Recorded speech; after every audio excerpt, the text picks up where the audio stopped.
নমস্কার, সুভদ্রা রান্নাঘরে আমার সকল দর্শক বন্ধুকে জানাই স্বাগত। আমি শিউলি। আজকে আমি দেখো আবার একটা নতুন রেসিপি নিয়ে এসেছি। সেটা হচ্ছে এই যে সুজি। হ্যাঁ, তো আমি এই 2 কাপ মতন সুজি দিয়ে দিলাম, আর এই যে 1 কাপ টক দই। এবারে আমি এটাকে ভালো করে মিক্সড করে নেব। দইয়ের কাপটা ধুয়ে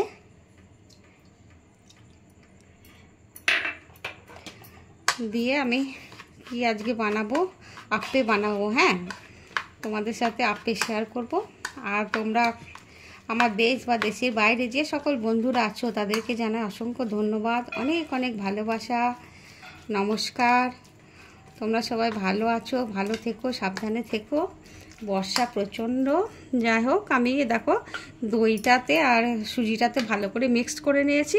এবারে আমি না কিছু সবজি অ্যাড করছি তার সাথে। দেখো, এটা বিনস কুচি করে রেখেছি, এটা গাজর কুচো করে দিয়েছি, আর এটা আছে কাঁচা পাকা লঙ্কা। ঝালটা যে যার স্বাদ মতো দেবে। হ্যাঁ, যে যেটা পছন্দ করবে যতটা সেরকম দেবে। এগুলো মিক্সড করে দিচ্ছি।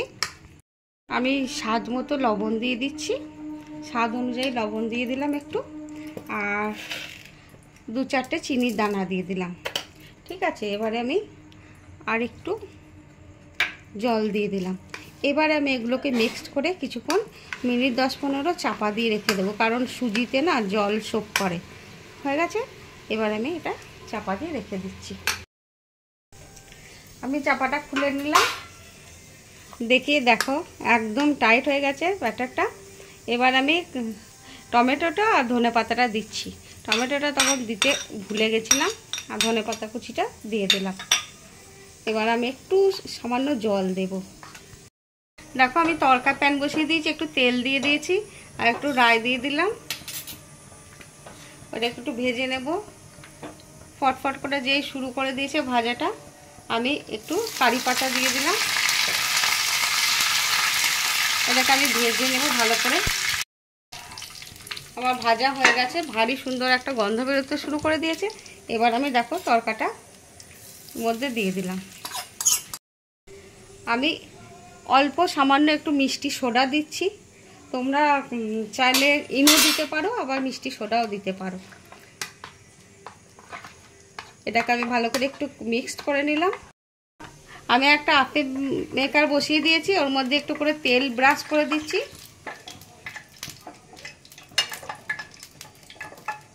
তেলটা লাগিয়ে দিলাম চারিধারে।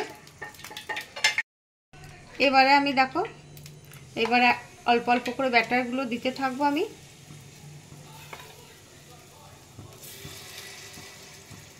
একদম ভর্তি ভর্তি করে দেব না, একটু ফাঁকা ফাঁকা রাখবো।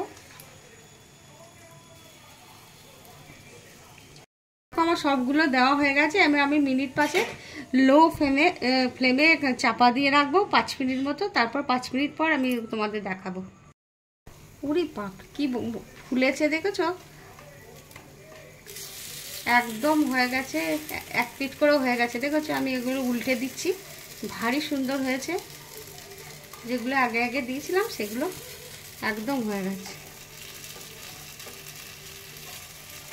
দেখতে খুব সুন্দর হয়েছে, আর খেতেও খুব ভালো হয় এবং খুব স্বাস্থ্যকর খাবার এটা।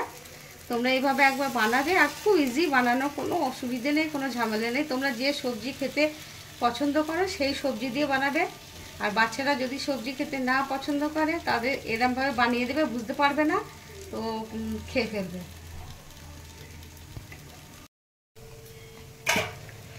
দেখো, আমার সব আপ্পেগুলো হয়ে গেছে, একদম সুন্দরভাবে উঠে যাচ্ছে। দেখেছো? আমি এবার এগুলোকে একে একে তুলে নিচ্ছি। তুলে নিয়ে তোমাদের সার্ভ করে দেখাবো।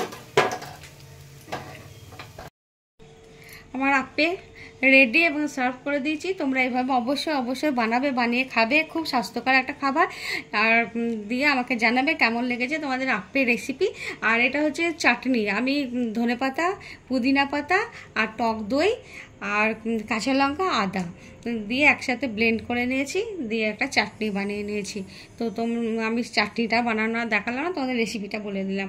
যাই হোক, তোমরা গ্রিন চাটনি বা বাদাম নারকেলের চাটনি দিয়েও খেতে পারো, যা যেটা পছন্দ তাই দিয়ে খাবে।